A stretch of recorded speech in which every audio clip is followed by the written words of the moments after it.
Hello বন্ধুরা, আসসালামু আলাইকুম। আশা করি সবাই অনেক অনেক ভালো আছেন। যদিও আমি ব্লগ ভিডিও করি না, তো আমি এই মুহূর্তে আছি আমার সেই ছোটোবেলার স্কুল, প্রাইমারি স্কুলে, যেখান থেকে আমি ক্লাস 5 পাস করেছিলাম। তো আজকে 22টা বছর পর আমার এই স্কুলের কাছে আমি এসেছি, মানে স্কুলের কথাটা মনে পড়ে গেছে, বাড়িতে আসছি ঘুরতে। তো চিন্তা করলাম যে এই স্কুলটা আপনাদের কাছে শেয়ার করি। এই স্কুলটায় আমি ক্লাস 1 থেকে ক্লাস 5 পর্যন্ত পড়াশোনা করেছি।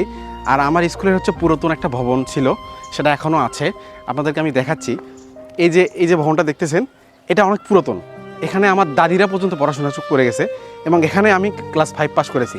আর এই যে রুমটা দেখতেছেন, এটা আমার ছিল ক্লাস 1-এর রুম। এখানে আমি ক্লাস 1-এ প্রথম ভর্তি হই। আর এই পাশে ছিল ক্লাস 3, 4, ওই পাশে ছিল 5। পরে নতুন করে আবার হচ্ছে পুরনো বিল্ডিংটা, মানে নতুন ওই ভবনটা দেওয়া হয়। আর এই যে মাঠ, আর এই পাশে ছিল হচ্ছে 2টা আমের গাছগুলো কেটে ফেলা হয়েছে। এখন একটা পুরাতন আমের গাছ আপনারা দেখতে পাচ্ছেন। এখন শুধুমাত্র পুরো ফিল্ডে জুড়ে একটা আমের গাছ আছে। আসলে এখানে অনেক স্মৃতি জড়িয়ে আছে আমার। ক্লাস 1-এ যখন ভর্তি হই, তখন আমরা এই যে আমার বাড়ি কিন্তু ওখানে, ওই যে ওখানে দেখতেছেন না ওই বিল্ডিংটা, ওখানে হচ্ছে আমার বাড়ি। ওখান থেকে আমরা এই যে ধানের জমি দিয়ে হেঁটে হেঁটে স্কুলে আসছি, আবার হেঁটে হেঁটে চলে গেছি। তো কী বলবো, মানে এই ছোটোবেলার যে স্কুলটা, হঠাৎ করে এই স্কুলের কথা মনে পড়লো। তো চিন্তা করলাম যে স্কুলে একটা ছন্দ বানাই, যেহেতু ভিডিও করতেছি। আজকে 22টা বছর পর আবার সেই স্কুলে আসলাম। ধন্যবাদ সবাইকে।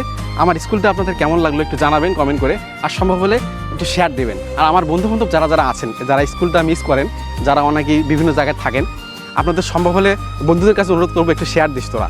ধন্যবাদ সবাইকে, ভালো থাকবেন।